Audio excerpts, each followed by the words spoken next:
안녕하세요. 온라인 국어 수업 세 번째 시간입니다. 자, 오늘은 내가 그린 히말라야 시다 그림 전개 부분에서 위기 1 부분까지 해설하도록 하겠습니다. 자, 교과서를 펴주시고요. 27페이지로 가보겠습니다. 자, 우리 지난 시간에 했던 내용 간략하게 한번 정리를 해보면요. 지난 시간에 우리 발단 부분을 살펴봤었잖아요. 자, 발단 부분에서 우리 0의 나와 1의 나가 나왔었죠.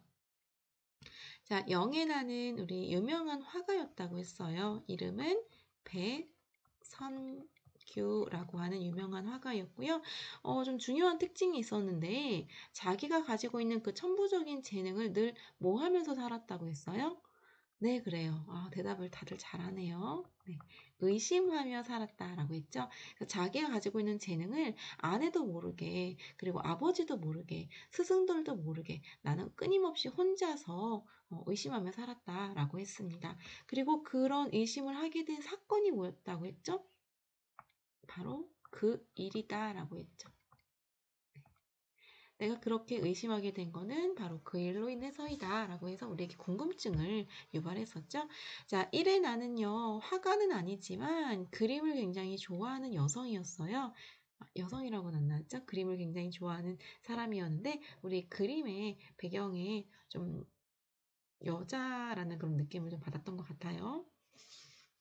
자, 어쨌든 이 그림을 좋아하는 사람이었고요. 그리고 특히 이 백선교의 작품을 굉장히 예찬을 하고 있었어요. 백선교 작품을 되게 높이 그의 천부적인 재능을 극찬을 하고 있었죠. 그리고 백선교와 이 일에나는, 즉 영애나와 일에나는 서로 어떤 관계였죠? 네, 초등학교 동창, 같은 고향 출신이었죠. 그래서 초등학교 동창이었습니다. 자, 여기까지 우리 내용을 정리를 해봤습니다. 자, 또 하나의 중요한 내용은요. 이 발단 부분은 현재 부분으로 이루어져 있었어요. 그런데 오늘 나가는 부분, 즉 전개 부분부터는요. 과거로 들어갑니다. 자, 과거 이야기를 한번 살펴보도록 합시다. 자, 영예나부터 들어가 볼게요. 내 어린 시절 고향 읍내에서는, 그렇죠. 어린 시절 하니까 과거구나 라는 걸 알 수가 있겠고요. 현재였던 발단에서 과거로, 현재에서 과거로 이제 시간의 흐름을 거꾸로 가는 거잖아요. 이런 구성을 우리 뭐라고 했었죠? 그렇죠. 역순 행적 구성을 취한다 라고 봤습니다. 자, 5월이면 온 군민이 그 군에 있는 모든 주민들이 참여하는 군민체전이 열린대요. 군민체전 하니까 뭐 이제 쉽게 말하면 체육대회죠. 자, 이 체육대회가 열리는데 공설운동장 주변에는 임시로 장터가 만들어져. 그쵸? 막 막걸리도 팔고, 그리고 뭐 파전도 팔고 여러 가지 뭐 음식들 장사도 있고 그리고 잔치집 같은 분위기였을 거예요. 풍선이 막 하늘로 날아다니고 그리고 막 솜사탕 만드는 자전거 바퀴가 윙윙 돌고 브라스 밴드 연주까지 굉장히 큰 국민체전이었던 것 같아요. 자, 이 브라스 밴드의 연주는 어쩌면 우리 가슴 속에서 대회 기간 내내 울려 퍼졌을지도 몰라. 자, 이 브라스 밴드의 연주는 이 관악기 연주니까 막 크게 막 울리잖아요. 근데 그 울리는 연주가 우리 가슴에서 막 쿵쿵 울려 퍼진대요. 그 정도로 이 국민체전을 향한 이 글쓴이 서술자의 심리 상태는 어떨까요? 굉장한 기대와 굉장한 설렘을 가지고 있었다는 거죠. 그래서 엄청 기대되고 설레라고 말하지 않고 이 연주가 우리 가슴에서 울렸다라고 어떻게 이야기를 하고 있어요? 간접적으로 이야기를 하고 있어요. 이 부분은 인물의 심리를 제시하는 데 있어서 직접적으로 나 설렜어, 나 떨렸어 라고 얘기하지 않고 마치 브라스밴드 연주가 우리 가슴에서 쿵쿵 울렸어 라고 간접적으로 제시하고 있구나라는 걸 알 수가 있습니다. 우리 맨 첫 번째 1차 시대 배웠었잖아요. 인물의 심리 제시 방법에는 간접 제시와 직접 제시가 있었다라고 했었는데 바로 이런 부분이 간접 제시에 해당이 됩니다.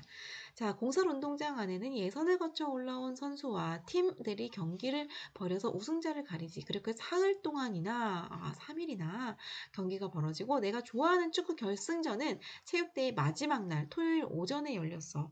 와, 이 축구 결승전 얼마나 기대하고 재밌게 봤을까요?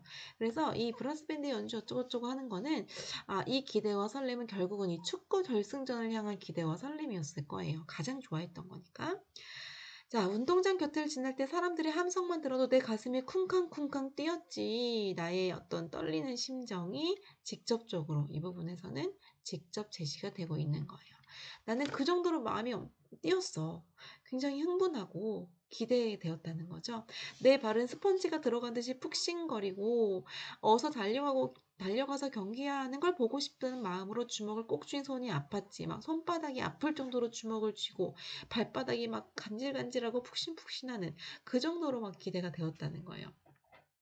그런데 하지만 초등학교 3학년이던 해 나는 거기에 갈 수 없었어. 반전이죠.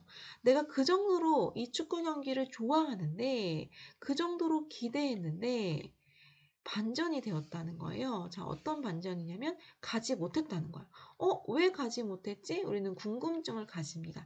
선생님이 가지 못하게 했기 때문이야. 선생님이 왜 나를 가지 못하게 했지? 내가 축구를 얼마나 좋아하는지 모르니까 그렇겠지만 몰라서 잘못한 게 잘한 게 되지는 않아. 와, 선생님이 몰라서 그랬다고 하지만 그게 잘한 건 아니야. 선생님을 막 지금 비판을 하고 있는 거거든요. 그 정도로 선생님에 대한 원망이 있다는 거야, 지금. 선생님이 나를 이렇게 못 가게 한 건 되게 잘못한 거야. 내가 얼마나 좋아했는데 내가 그 정도로 얼마나 좋아한 거 몰랐어. 근데 그 모르는 게 잘한 건 아니야. 원망을 하고 있는 거죠. 축구 경기를 못 봐서 얼마나 가슴이 찢어질 것 같았는지. 슬픔. 지금도 그 느낌이 생생해. 축구 경기를 못 봐서 가슴이 찢어질 것 같았어. 역시 뭐예요? 직접 제시죠. 내 마음이 너무 아팠어. 라고 직접 제시하고 있는 거죠. 자, 이렇게 인물의 심리를 제시하는 방법에는 간접적으로 노출시키는 방법과 직접적으로 제시하는 방법이 있다라는 걸 알 수 있습니다. 자, 예를 한번 들어서 내가 친구와 싸웠어요. 그래서 마음이 아파요. 집에 들어갔는데 집에서 키우는 나의 식물이 시들시들해요. 이렇게 표현하는 거예요. 오늘따라 저 잎사귀가 참 시들시들해 보이는구나. 라고 하면 직접 제시일까, 간접 제시일까? 그쵸, 간접 제시야. 저 잎사귀에 시들시들하는 것이 마치 나의 상태와 같다라고 간접 제시한 거죠. 그러면 직접 제시는 뭘까요? 오늘따라 유난히 마음이 아프고 시리다. 이렇게 얘기하는 게 직접 제시겠죠. 그래서 직접적으로 인물의 입을 통해서 말하는 건 직접 제시이고요. 다른 사물에 빗대거나 어떤 그 대상을 묘사하거나 이렇게 돌려 말하는 걸 간접 제시다라고 합니다. 자, 어쨌든 나는 지금 축구 경기를 못 봤어. 아주 커다란 사건이야. 내가 그걸 얼마나 기다렸는데. 그때 우리 집에 텔레비전도 없고, 영화를 보러 손잡고 극장 가자는 사람이 없었어. 그리고 생중계하지도 않고, 나중에 그걸 따로 보여주는 게 아니야. 축구 결승전은 그때 보지 않으면 영원히 못 보는 세상에 단 한 번밖에 없는, 단 한 번밖에 상영하지 않은 영화 같은 거였어. 그런데 선생님이 그걸 볼 기회를 빼앗아 간 거야. 와, 선생님 정말 너무하시네요. 예를 들면 이런 거야. 내가 진짜 좋아하는 그런 영화가 있는데 영화 티켓이 생긴 거야. 와, 그래서 그 영화 티켓을 막 이제 진짜 힘들게 구해서 영화를 보러 가기로 한 날 엄마가 그걸 못 보게 막은 거야. 시험 성적이 떨어져서 너 그날 영화 보러 가지 마 하고 티켓을 빼앗은 겁니다. 그거 굉장히 분통 터지는 일이죠. 그죠? 그리고 아마 되게 오래 갈 거예요. 평생 갈 수도 있어요. 그런 거야. 지금 이 글쓴이가 자기가 그렇게 좋아하던 축구 경기 초등학교 3학년 때 그 1년에 한 번 하는 그 경기를 선생님이 못 가게 막은 거야. 선생님이 왜 못 가게 막았을까? 그 이유가 이제 나오죠. 넌 이번에 군 하계 대회 초등부 사생 대표로 나가야 한다.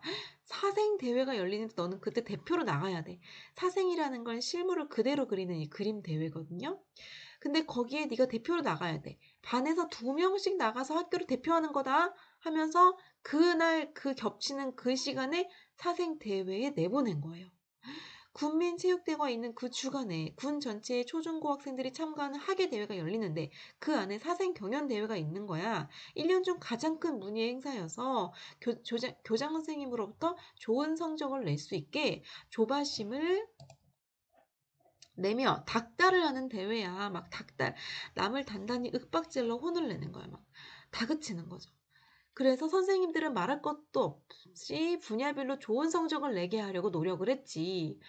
그림 외에도 서예, 합창, 밴드, 글짓기까지 여러 분야가 있는데 그거에 어떻든 간에 어디까지나 하게 대회는 4학년 이상만 나가는 대회였어. 근데 자, 이상한 점이 있어요. 지금 나, 글쓴이가 이제 말하고 있는 지금 이 상황은 나는 몇 학년이에요? 그래요, 3학년이에요.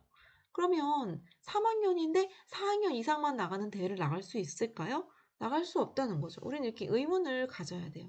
그런데 선생님은 자신의 친구 아들이 자신의 친구처럼 그림에 대단한 소질이 있다고 믿었어. 그럴 수 있죠. 우리 왜 재능은 좀 이렇게 유전적인 요소도 크잖아요. 그죠? 예술가적인 재능은 기질은 유전자의 요소를 또 무시할 수 없습니다. 그래서 아버지가 그런 재능이 있었기 때문에 아들도 분명히 그런 재능이 있을 거야라고 그냥 확신을 한 거죠. 나의 그림을 한 번도 본 적이 없으신데. 친구는 재능을 살리지 못하고 농사를 짓고 있지만 그의 아들에게 최대한 기회를 주어야겠다고 생각한 거야. 와, 자, 다시 정리를 한번 해볼게요. 선생님이 괜히 다 막 흥분이 되네요. 자, 지금 나는 축구를 내가 그렇게 기다리던 축구 결승전을 봤어요? 보지 못했어요? 보지 못했어. 자, 왜? 그 이유가 왜? 선생님이 나를 막았어. 보지 못하게. 아니, 왜? 선생님 왜 막아? 그 이유는 그때 무슨 대회가 있었어? 사생대회가 있었어. 그림 그리기 대회. 그런데 나를 거기 내보낸 거야. 초 3학년. 초 3인 나를. 그럼 왜? 나를 왜 내보내? 초등학교 3학년인데 그 이유는 첫 번째. 누구의 재능을 물려받았을 거야? 그렇죠. 아버지의 재능을 아마 유전적으로 물려받았을 거야. 이렇게 누가 생각한 거예요? 천 선생님. 그죠? 선생님이. 이렇게 생각을 하신 거야. 선생님의 생각이죠. 자, 두 번째로는, 좀 이건 어떻게 보면 좀 사적인, 사사로운 정이 들어간 건데, 아버지는 친구의 이제, 친구죠. 선생님이 친구. 아버지는 그 꿈을 이루었어, 못 이루었어? 그쵸? 화가의 꿈을 이루지 못했죠. 그런데 이 아버지는 이루지 못했지만 아버지의 아들인 나죠. 나에게 좀 뭘 주고 싶은 거야. 기회를 주고 싶은 거죠. 그래서 아버지에 대한 어떻게 보면 선생님의 좀 연민, 짠한 그런 선생님의 마음이 담겨 있었겠죠.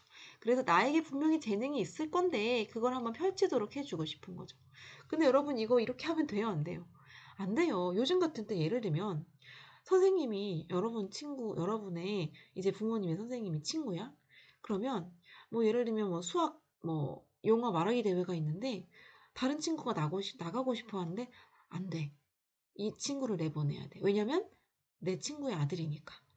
그래서 내 친구가 옛날에 수학을 좋아했는데 그 수학 좋아하는 재능이 이 아이에게 있을 거야. 그래서 기회를 줘야 돼.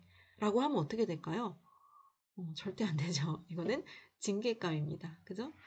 근데 이 당시엔 이게 가능했죠. 이 당시에는 조금 있다가 나올 거지만 선생님들도 일반 과외를 했었던 시절이에요. 선생님들이 일반적인 그냥 개인 과외 선생님으로도 나갔던 그런 시절이에요. 그러니까 좀 약간 사사로운 정이 좀 만연되어 있던 그런 시절이죠. 어쨌든 이런 이유 때문에 내가 사생대에 나가게 됐던 거야. 그럼 이제 방법이 좀 궁금하죠. 아니 어떻게? 분명히 초등학교 3학년인데 4학년 이상 나가는 대회를 어떻게 나갔을까? 거기에 대해 이제 나옵니다. 그 방법이라는 것이 정상적인 게 아니었어. 4학년 담임선생님 중에 자신과 친한 5반 선생님에게 말해서 그 반의 대표로 나를 내보내기로 한 거야. 완전 이거 비합법적인 이게 지금 완전 논란거리에 여러 가지가 논란거리인데요. 이게 이렇게 내보내게 된 그런 절차가 다 잘못된 겁니다. 내가 3학년인데 어떻게 나갔냐면 4학년 5반에 어떤 아이가 있어. 아무개가 있는데 그 이름을 빌려서 쉽게 말해 이름을 도용을 한 거야. 4학년 5반 어떤 애 있지? 얘 나가지 말고 그 이름만 빌려줘. 내가 3학년에 잘하는 내보낼게. 뭐 이렇게 된 겁니다. 상식이 통하지 않은 좀 우스운 일인데요. 어쨌든 이런 비합법적인 방법으로 나가게 된 거예요. 그래서 내가 나가게 됐어. 어쨌든 하긴 대회장에 가서 보니까 이름을 쓸 필요가 없었어. 자, 이 부분 우리 밑줄 한번 쳐볼게요. 쓸 필요도 없고 써서도 안 되었지. 왜냐면 혹시 심사 과정에 부정이 있을지도 몰라 대회에 참가하는 사람들에게 번호를 미리 주고 참가자는 자신의 작품 뒤에 이름 대신 그 번호를 적게 되어 있었던 거지. 아하, 이름을 빌려 받았는데 사실 그게 의미가 없었다는 거야. 왜냐면 실제로 대회를 나가서 보니까 이름을 써 안 써? 이름을 안 써. 그리고 부여받은 번호만 그림 뒤에 뒷면에 기록을 하게 했다는 거야. 이게 되게 웃긴데요. 이름을 안 쓰고 부여받은 번호를 그림 뒤에 쓰게 하는 이유가 뭘까요? 무엇을 기하기 위한 거예요? 그쵸? 공정성. 그 정도로 공정하게 심사를 하겠다는 거잖아. 이름을 보지 않겠다는 거야. 선생님도 여러분의 수행평가, 독서록 수행평가 채점할 때 이름 가리고 하거든요. 이름 보면 뭐 평상시에 이제 그런 어떤 모습이나 이런 거 막 생각해서 평가를 하게 된다고 하거든요. 그래서 이름을 가리고 글만 보거든요. 그러니까 이것도 공정성을 기여하겠다는 건데 지금 절차 보세요. 공정해요, 공정하지 않아요. 이름 막 도용하지, 내가 그 아버지, 친구 아들을 내보내지, 이거 다 굉장히 부정행위잖아요. 근데 지금 이게 약간 이율배반적인 모습이야. 어쨌든. 자, 근데 이 부분은 왜 중요하냐면요. 나중에 일어날 사건을 좀 암시하는 내용이에요. 나중에 글쓴이가 아주 중요하게 생각하는 그 일, 우리 발단 부분에 나왔던 그 일이 이것과 뭔가 연관이 있어. 그 사건이 이것과 연관이 있어. 이름을 안 썼다는 사건과 연관이 돼요. 그래서 이거를 좀 암시하는 대목이거든요. 그걸 우리 뭐라고 하냐면 복선의 고시를 한다라고 하죠. 암시하는. 그래서 이 부분은 나중에 올 사건을 암시하는 복선의 고시를 합니다. 자, 그거야 어떻든 상관없어. 나에게 중요한 건 그 대회가 열리는 날이 뭐 하는 날이야? 축구 결승전 하는 날이야. 그러니까 나는 지금 오로지 머릿속에 뭐야? 미술 아니고 축구야. 나는 지금 미술에 관심 없어. 축구에 관심 있어. 왜냐면 난 축구만 좋아하거든. 아, 진짜 그때 대회가 진짜 축구 선수 6명 들어있는 전문학교 대표인데 와, 진짜 내가 그걸 못 봤어 라는 겁니다. 사생대회는 관심 없는 그 사생대회는 공설운동장에 그것도 멀리 떨어지지 않는 교육청 마당에서 열려서 자, 장소에 주목해 주세요. 교육청 마당에서 열립니다. 그런데 그거는 이 군민체전이 열리는 거기가 떨어져 있지 않은 장소야. 자, 거기서 이제 막 그림을 이렇게 그렸다고 해요. 근데 공설운동장에서 함성이 들려올 때마다 목이 메었어. 슬펐다는 거죠. 왜? 내가 그걸 못 보는데 들리잖아. 이거 희망 고문입니다. 함성이 되풀이 되다가 누군가 골을 넣었는지 그 긴 함성이 들려왔을 때 눈물을 흘렸어. 와, 이런 거 선생님 진짜 옛날에 그 막 월드컵 할 때요. 선생님 한참 막 공부하던 시절이었는데 월드컵을 볼 수가 없었어요. 시험을 앞두고 있어서. 그런데 이제 막 공부를 하고 있는데 옆집에서 막 와 소리 막 나오면 진짜 눈물 나더라고요. 너무 슬퍼서. 그걸 보지 못하는데 자신이 너무 슬퍼서. 이런 처지예요.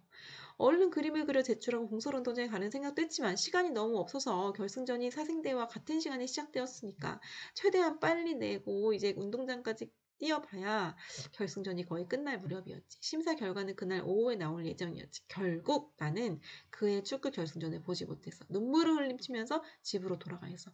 그 정도로 나는 축구를 굉장히 좋아했다는 거야. 그리고 나는 미술에 관심이 별로 없었어.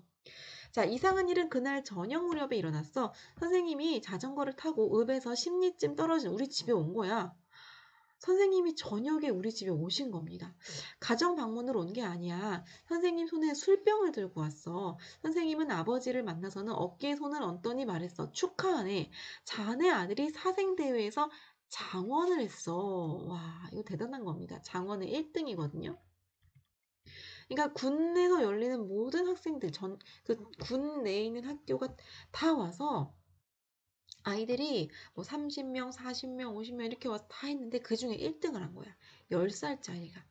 그러니까 4학년들이 모두 오는 대회에서 누가 1등 한 거야? 3학년인 나가 이들을 다 제치고 1등 장원을 한 겁니다.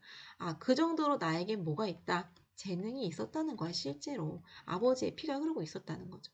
근데 이제 선생님이 막 술병을 들고 찾아온 겁니다.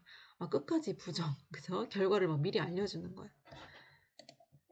자, 그래서 1등을 했어 라고 이야기를 해줍니다. 그 애들 중에 따로 그림을 과외로 배우는 애들 당연히 있었겠죠.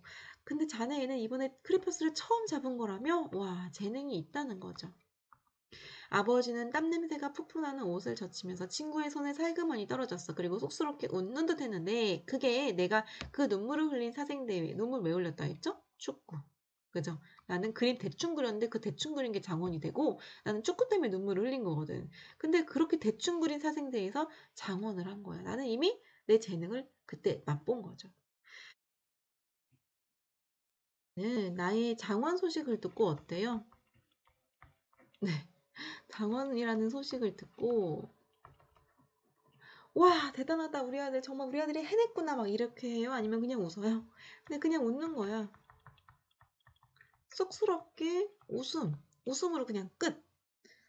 아버지 성격 어때요? 되게 무뚝뚝하시죠. 내색을 잘 하지 않는 성격입니다. 그죠? 남자답고 좀 무뚝뚝한 그런 성격이야. 그럼 얘들아, 아버지는 무뚝뚝하셨다 라고 아버지 성격을 직접 얘기했어요? 아니면 아버지는 쑥스럽게 웃으셨다 라고 이야기했어요? 그죠? 아버지는 쑥스럽게 웃으셨다 라고 그냥 묘사를 하고 있죠? 자, 이런 거 우리 쑥스럽게 웃으셨다라는 걸 통해서 우리가 무뚝뚝하다라고 이제 생각을 할 수 있는 거잖아요. 이런 성격 제시는 간접일까요? 직접일까요? 그렇죠. 이게 바로 간접 제시라는 거예요. 이제 좀 느낌이 오죠? 네. 인물의 성격 제시 방법은 우리 정말 되게 중요하거든요. 문제로 많이 출제가 되는데 수능 시험이나 이제 고등학교에서 많이 출제가 되는데요. 인물의 성격을 제시할 때 무뚝뚝했다라고 이야기하는 것보다 이렇게 묘사를 통해 간접 제시하는 게 사실 좀 더 많이 나옵니다. 그래서 이런 부분이 간접 제시라는 건 그리고 여기서 중요한 건 인물의 성격이 무뚝뚝하시다라는 걸 기억을 해두시면 됩니다. 그렇지만 무뚝뚝하다고 해서 아들에 대해 관심이 없는 건 아니에요. 그 마음은 어떨까요? 심리는요. 되게 기쁘셨겠죠. 뿌듯하셨겠죠. 자, 그래서 여기까지가 이제 전개 부분이에요. 자, 전개 부분을 좀 정리를 좀 해보겠습니다. 전개 부분은요, 영애 나가 초등학교 3학년 때 사생대회에 나가서 장원을 했다. 이렇게 정리를 해볼 수가 있겠습니다. 자, 그래서 이 전개 부분에는 0의 나가 이제 포인트가 된다라는 것을 기억을 해두시면 됩니다. 자, 그럼 이제 우리 위기로 넘어가 볼 건데요. 자, 위기 부분으로 들어가 봅시다. 위기는요, 얘들아, 갈등이 이제 올라가기 시작하는 단계예요. 갈등이 생겨나기 시작하는 단계예요. 그래서 어떤 갈등이 있는지 초점을 두면 되는데요. 이제 위기 1과 위기 2로 나뉘거든요. 우리 교과서의 분량이 길기 때문에 위기 첫 번째 부분은 그렇게 갈등이 막 나타나지는 않아요. 위기 두 번째 부분부터 갈등이 좀 나타나기 시작합니다. 자, 위기 1 부분을 살펴보면요. 내 아버지는, 위기 1은요, 1의 시점이에요. 그래서 1은 우리 아까 미술을 좋아하는 한 여인이었죠. 자, 내 아버지는 읍에서 제일 큰 제재소를 운영했어. 아버지에 대해서 얘기 나오고 읍이란 얘기 나오니까 지금 위기 1도 역시 계속 과거구나 라는 걸 알 수 있고요. 우리가 배경 지식이 있었죠. 0과 1이 초등학교 동창이고 고향이라고 했으니까 이 읍도 아마 여기 나오는 같은 배경일 거예요. 그죠? 같은 시간, 같은 배경. 내 아버지는 읍에서 제일 큰 제재소를 운영했어. 제재소는 나무를 가공해서 이제 제목으로 만드는 그런 건데요. 이 가장 큰 제재소를 운영했다니까 굉장히 어떤 형편이었을 것 같아? 부유한. 가정적으로 부유한 형편이었다는 걸 알 수가 있습니다.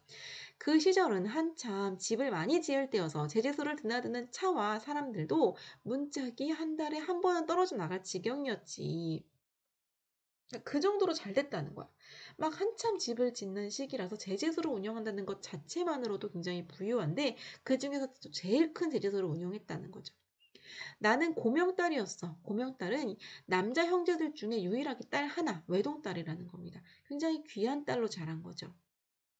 아버지는 오빠들이 전구를 친다고 하자 전구장을 집안에 지어줬지. 아버지 전구를 치고 싶습니다. 그럼 전구장을 탁 지어주는 거야. 예를 들면 이런 거야. 저 영화관 가기 귀찮은데 아버지 영화가 집에서 보고 싶네요? 그래? 그럼 내가 집에 영화관을 차려줄게. 하고 막 안막을 설치해주고 영화관을 딱 차려주는 거야. 나는 피아노를 배웠는데 피아노가 싫으니까 바이올린을 사다 줬어. 나 피아노 배우다가 피아노 질려요. 그럼 그래 바이올린 배워. 바이올린 질려요. 그럼 플룻 배워. 이렇게 내가 하고 싶은 걸 다 하게 해준 거야. 그런데 바이올린 선생님은 무슨 일로 못 오게 된 뒤로 나는 또 그림을 배우겠다고 했어. 그럼 그림 배워. 여러분 이 시절에 그림을 배우고 바이올린을 배운다는 건 엄청난 부자라는 겁니다. 그죠? 이런 예술을 할 수 있다는 것은 지금이야 되게 많이 일반화가 됐고 여기저기 뭐 바이올린 학원도 보이고 뭐 미술 학원 많지만 그 당시는 그런 선생님이 과외 선생님 학원이라는 게 없잖아요. 그 선생님이 오는 건데 개인 1대1 교습을 하고 뭐 바이올린 이런 악기를 사고 하는 거는 굉장한 부유한 집안이라는 걸 알 수 있죠. 읍에서 유일한 사립중학교에서 미술을 가르치는 선생님이 집으로 와서 나에게 그림을 가르쳐 주었어. 선생님이 아까 얘기했죠. 이렇게 미술을 가르치는데 선생님이 과외를 했던 시절이에요. 이게 불법이 아니었어요.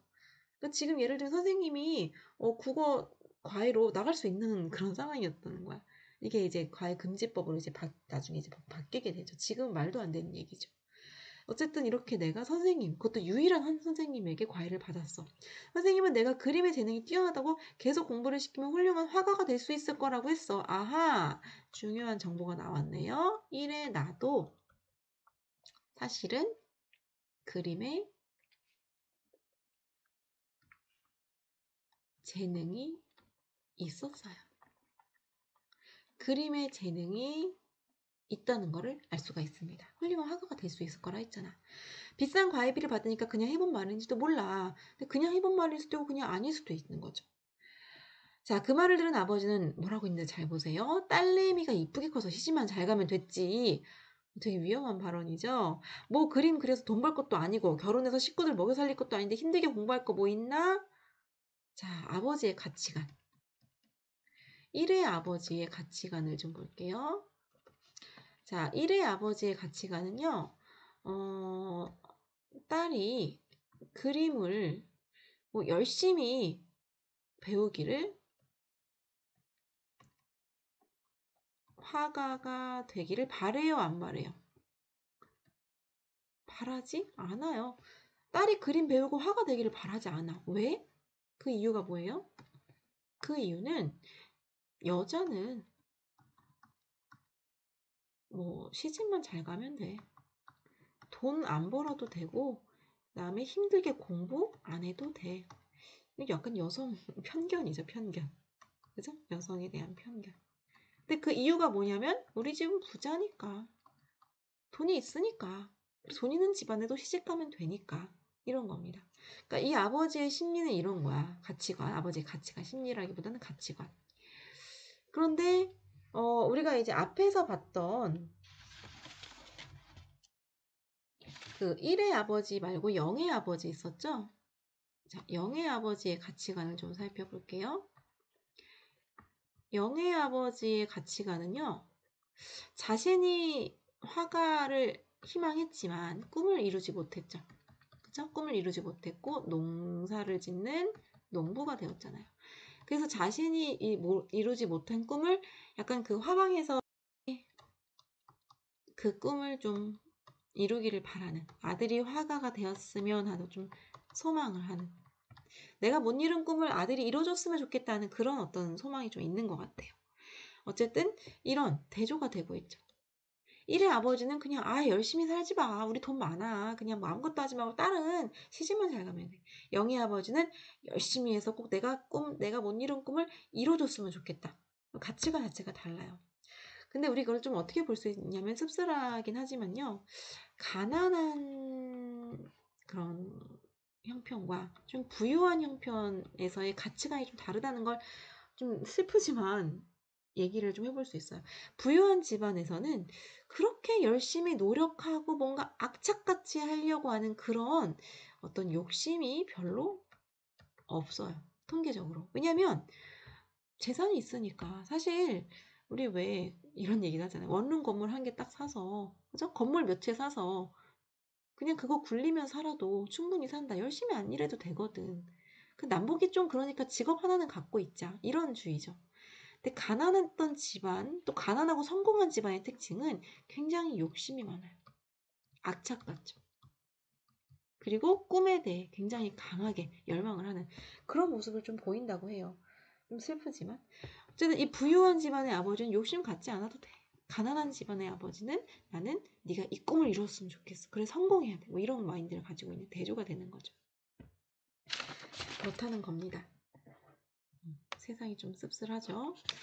자, 어쨌든 근데 되게 웃기는 게 이 아버지가 그러니까 내가 어떻게 했냐면 나는 그렇게 열심히 할 생각이 없어졌어. 당연하죠. 우리 아버지 가치관을 따르게 돼 있어요. 자녀는요. 아버지가 이렇게 하니까 내가 싫어요. 아버지 저 열심히 살래요 하지 않고 그래요? 그럼 나도 뭐 안 할래. 내가 뭐 열심히 해서 뭐해. 우리 집에 돈도 많은데. 욕심 포기한 겁니다. 그렇게 하고 싶은 마음이 없어진 거야. 원래 열심히 하려던 것도 아니야. 그래도 배운 게 있어서 그림은 남들보다 잘 그리게 됐어. 4학년이 되어서 나는 특별활동반에 문예반에 들었어. 갑자기 글쓰기 반으로 가게 됩니다. 근데 나는 글을 잘 쓰지는 못합니다. 아버지 말대로 내가 남자와 결혼하고 아이 낳아 글로 벌어먹고 산다면 엄청 힘들지만 나는 뭐 문예반에 그렇게 들어간 건 아니니까. 근데 문예반 선생님이 누구였냐면 천숙이 선생님이셨어요. 나는 그 선생님이 되게 좋았어. 그래서 글을 더 열심히 썼지. 자, 그해 봄에 나는 군 학예 대회에서 글짓기 100일장에 나가지 못했어. 이 군 학예 대회라고 하는 것은 아까 얘기했던 사생 대회랑 비슷한 거예요. 같은 거예요. 자, 당연하지. 내가 읍에서 몇 번 제안에 드는 부잣집이라고 나는 글을 못 쓰거든. 그런데 나는 무슨 대회에 나갔냐면요. 바로 사생 대회, 그림 대회에 나가게 된 겁니다. 4학년 이상 한 반에 2명씩 나가게 되는 그 대회에 나가게 된 거예요. 내가 그 대회에 나가게 되는 이유는 뭐냐면 나는 실제로 이 당시에 이제 어려운 친구들이 많았는데 나에게는 뭐 재산이 있고 돈이 있으니까 아버지가 이런 미술용품을 얼마든지 살 수 있었다는 거죠. 부유했기 때문에. 그리고 미술의 재능도 아까 있었다고 했고 그래서 1회 나가 4학년 때 사생 대회에 나가게 됐다는 겁니다. 자, 우리 눈치 빠른 사람들 막 영화 좀 많이 보는 친구들은 아마 눈치챘을 거예요. 이 친구가 지금 사생대회에 나갔고, 저 친구도 사생대회와 뭔가 관련이 있었고, 아까 뭐 이름을 뭐 이렇게 못 보게 뭐 안 쓴다고 했었고, 아, 이 둘이 뭔가 엮이는구나. 그죠? 뭔가 운명이 바뀌는구나. 라고 느낌이 좀 왔을 겁니다. 자, 사생대회는 토요일 오전에 우리 학교에서 열렸어. 자, 우리 느낌이 좀 오죠? 우리 학교에서 열렸어. 아까 어디서 열렸어요? 교육청에서 열렸죠.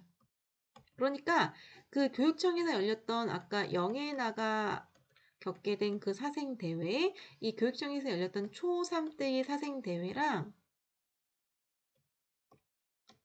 그 다음에 여기서 토요일 오전에 우리 학교에서 열린 사생대회랑 같은 건 아니에요. 같은 시기는 아니야. 그러니까 또 다른 시기라는 걸 알 수가 있어요. 우리가 다니는 초등학교는 군에서 가장 오래됐어. 그래서 건물도 오래됐고 나무도 커서 그림 그릴 게 많았는지도 몰라. 도화지를 받아서 여기저기 흩어졌지. 그런데 자 여기부터 중요해집니다. 그런데 내 뒤에서 그림을 그리던 녀석 누굴까요? 영애 나죠. 그죠? 자, 옷도 지저분하고 검정 고무신을 신은 데다 간장 냄새가 나던 녀석이 기억에 오래 남았어. 간장 냄새. 이런 냄새는 아마 가난하기 때문에 씻는 게 사치거든요. 씻는 것도 그렇고, 뭐 옷을 빠는 것도 그렇고, 그러니까 옷을 빨지 않으니까 계속 그런 냄새가 나는 거겠죠. 그 냄새며 꼬리 실어 자리를 옮기려고 했지만 이미 노란색 크레파스로 그 잎에 나무와 갈색 나무 교사의 밑그림을 그린 뒤라서 자리를 옮기지 못했다는 거예요. 자, 뒤를 봅시다. 그럴 수 없었어. 참 그 냄새 머리가 아프도록 지독했어. 그건 한마디로 가난의 냄새였어. 자, 다시 한번 정리해봅니다. 1회 나가 사생대회에 갔어요. 그런데 한 녀석을 만나게 돼요. 그 녀석의 차림새를 보니까 옷도 굉장히 지저분하고 그리고 냄새도 나고 간장 냄새도 나고 그리고 그것이 그 꼴이 마치 무슨 냄새 같았어? 가난의 냄새 같았어. 이 가난의 냄새 하니까 우리 그 영화가 떠오르죠. 네, 여러분 다 봤나요? 네, 기생충. 여러분은 보는 제한이 있어서 못 봤을지도 모르겠는데 기생충 영화에서 이런 대사가 나오잖아요. 아, 너네한테는 가난의 냄새가 나. 그 냄새가 가난의 냄새야라고 이제 하는데 그 말이 굉장히 별거 아닌 것 같아도 임팩트가 있는 말이죠. 가난의 냄새. 그죠? 그러니까 이 중산층들이 가난한 사람들을 이렇게 거리를 두는 선을 긋는 그 냄새는 너희들의 냄새야라고 묶어버리는 어떻게 보면은 그 실제로 좀 하층민들이 느끼기에 너무 분통이 터지고 비애가 느껴지는 단어라고 볼 수 있거든요. 근데 얘도 지금 그 단어를 사용한 거야. 선을 긋고 있는 거죠. 거리를 딱 두고 있는 거죠. 나한테는 느껴볼 수 없는 그런 냄새. 나는 정말 맡아본 적이 없는 찌들어 있는 그런 냄새야. 되게 재수없는 발언입니다. 그죠? 어쨌든 이렇게 이야기를 합니다. 근데 이 녀석은 누구라고 했어요? 영애나라고 했잖아요. 그러면 1의 나가 0의 나를 지금 만난 거예요. 어디서? 사생대회에서. 4학년 때. 근데 아까 0의 나가 이 나갔던 사생대회는 초등학교 3학년 때는 교육청이라고 했잖아. 그럼 아하 0의 나도 언제 또 나왔을 것이다. 그렇죠. 한 학년이 된 4학년 때 직접 또 나갔겠죠. 그 4학년 때 나갔을 때 이제 그때 만나게 된 겁니다. 이게 바로 그들의 첫 번째 만남이에요. 자, 그리고 1의 나가 0의 나를 대하는 태도는 이게 너무 싫었어. 자리 옮기고 싶어서 너무 그 꼴이 싫었어. 어떻게 하고 있어요? 약간 경멸? 그죠? 부정적으로 바라보고 있는 거죠. 너무 싫다. 라고 이야기를 하고 있는 겁니다. 자, 그래서 여기까지가 바로 결단의 내용입니다. 결단 아니고요. 여기까지가 바로 위기 1의 내용이다. 라고 볼 수가 있겠고요. 자, 위기 1의 내용을 정리하면 0에 나와 1에 나가 사생대회에서 만나게 됨. 이렇게 정리할 수 있겠습니다. 자, 여기까지 내용 마치고요. 다음 시간에 절정 부분으로 위기 이 부분과 절정 부분으로 들어가 보도록 하겠습니다. 자, 긴 시간 수업 듣느라 수고 많았습니다.